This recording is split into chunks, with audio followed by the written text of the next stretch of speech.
তুমি কি কখনো লক্ষ্য করেছ, যখনই জীবনে বড় কোনো পরিবর্তন আসতে চলেছে, তার আগে চারপাশে একের পর এক অদ্ভুত ঘটনা ঘটতে থাকে? মানুষ ভাবে তাদের দোয়া বা প্রার্থনা বৃথা যাচ্ছে, তারা ভাবেই হয়তো তাদের জীবনের উন্নতি আর হবে না। অথচ আসল সত্য হলো, জীবন তখন তাদের ভেতর থেকে নতুন কিছু গড়ে তুলতে ব্যস্ত থাকে।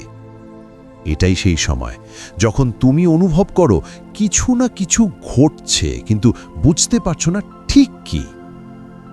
আজ আমি তোমাকে সেই 4টে সাইন নিয়ে বলবো, যেগুলো যদি তুমি নিজের জীবনে অনুভব করো, তবে নিশ্চিত হও একটা বড় পরিবর্তন, একটা বড় আশীর্বাদ তোমার দিকে আসছে। প্রথম সাইন, বিশৃঙ্খলার আগমন, কেয়স বিফোর ব্রেক থ্রু।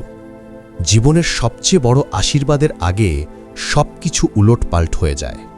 তুমি হয়তো হঠাৎ কাজ হারালে, প্রিয় সম্পর্ক ভেঙে গেল, চারপাশে বন্ধু নেই, এমনকি মনের শান্তিও হারিয়ে গেল। মনে হবে সবকিছু অন্ধকার, কোনো রাস্তা নেই। কিন্তু মনে রেখো, অন্ধকার সবসময় ভোরের আগে আসে। যেমন কৃষক জমিতে ফসল ফলানোর আগে আগাছা পরিষ্কার করে, মাটি উলটপাল্টে ফেলে। বাইরে থেকে দেখলে মনে হয় সব নষ্ট হয়ে যাচ্ছে, কিন্তু আসলে সেটাই নতুন জীবনের প্রস্তুতি। ধনুক থেকে তীর ছোড়ার জন্য আগে টেনে ধরতে হয় পিছনের দিকে। সেই টানটাই কষ্ট, সেই টানটাই অস্থিরতা। কিন্তু যদি ধনুক না টানা হয়, তীর কখনো সামনে উঠতে পারবে না। তাই যদি আজ তুমি অনুভব করো যে সবকিছু ভেঙে যাচ্ছে, জেনে রেখো, জীবন তোমাকে শক্তিশালী করতে চাইছে। এটা কোনো শাস্তি নয়, বরং তোমার শক্তি সঞ্চয়ের সময়। দ্বিতীয় সাইন, সবাই একসাথে যেতে পারে না। জীবনের পথে অনেক মানুষ আসে, অনেক সম্পর্ক গড়ে ওঠে, কিন্তু সবাই তোমার শেষ গন্তব্য পর্যন্ত তোমার সাথে থাকবে না। কখনো কখনো যাদের তুমি ভেবেছিলে ওরা ছাড়া আমি চলতে পারবো না, তারাই হঠাৎ তোমার জীবন থেকে সরে যায়। প্রথমে মনে হয় এটা অন্যায়, এটা কেন হলো? কিন্তু সত্য হলো, তাদের কাজ শেষ। ভেবে দেখো, একটা বইয়ের সব চরিত্র কি শেষ পৃষ্ঠায় থাকে?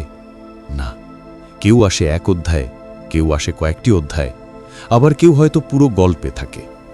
কিন্তু সবাই নয়। জীবনও তাই করে। যাদের উপস্থিতি তোমার পরবর্তী যাত্রার জন্য দরকার নেই, তাদের আস্তে আস্তে সরিয়ে দেয়। তুমি হয়তো একাকী বোধ করো, কিন্তু এই একাকিত্বই তোমার নতুন যাত্রার প্রস্তুতি। কারণ কিছু সম্পর্ক যতই মধুর হোক, তারা তোমাকে তোমার পূর্ণ সম্ভাবনা থেকে দূরে রাখতে পারে। তাই সৃষ্টিকর্তা নিজের হাতে সেই বাঁধনগুলো ছিঁড়ে দেন, যাতে তুমি স্বাধীনভাবে নতুন পথে হাঁটতে পারো।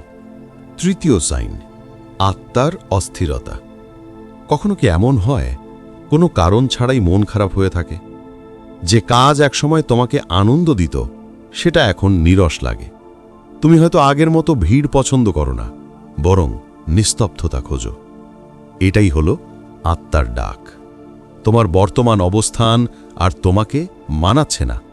ভেতরে ভেতরে তোমার নতুন সংস্করণ জন্ম নিতে চাইছে। যেমন প্রজাপতি হবার আগে শুঁয়োপোকাকে গুটিয়ে নিতে হয় কোকুনে।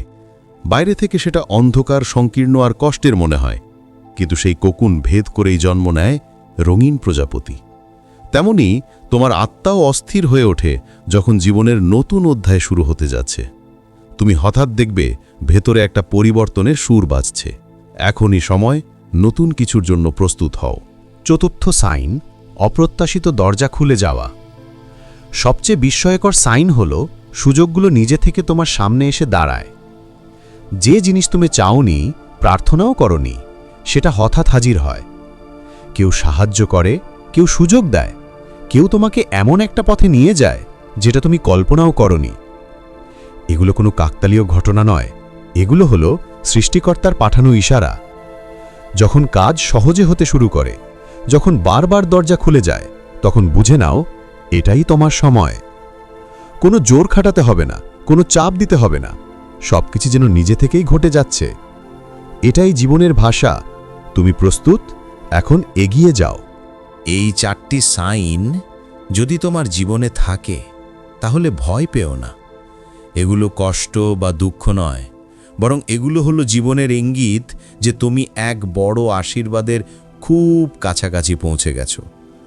সৃষ্টিকর্তা সবসময় আমাদের চোখে সব কিছু স্পষ্ট করে দেখান না, কারণ যদি আগে থেকেই তুমি পুরো পরিকল্পনা জেনে ফেলো তবে বিশ্বাসের কোনো দাম থাকে না। তাই তিনি আস্তে আস্তে ধাপে ধাপে ইশারার মাধ্যমে আমাদের সামনে পথ খুলে দেন। তোমার যা করতে হবে তা হলো বিশ্বাস রাখা, ধৈর্য রাখা আর ইতিবাচক মন নিয়ে সেই পথে হাঁটা। যখন সময় আসবে তুমি বুঝবে জীবনের প্রতিটি আঘাত, প্রতিটি হারানো সম্পর্ক, প্রতিটি অস্থিরতা আর প্রতিটি অপ্রত্যাশিত সুযোগ সবই তোমাকে আজকের জায়গায় আনার জন্য দরকার ছিল। শেষ কথা, বন্ধু, যদি আজ তুমি এই 4টি সাইন অনুভব করো তবে মনে রেখো তুমি একা নও। পুরো বিশ্ব, পুরো মহাবিশ্ব আসলে তোমার সাথে আছে। তুমি যদি ঈশ্বরে বিশ্বাস করো তবে জেনে রেখো তোমার জন্য এক মহা পরিকল্পনা তৈরি রয়েছে। আজ যদি তোমার মনে সামান্যতম বিশ্বাসও থাকে তবে মন্তব্য করো, আমি সম্পূর্ণ বিশ্বাস করি এই বিশ্ব আর ঈশ্বরের পরিকল্পনায়।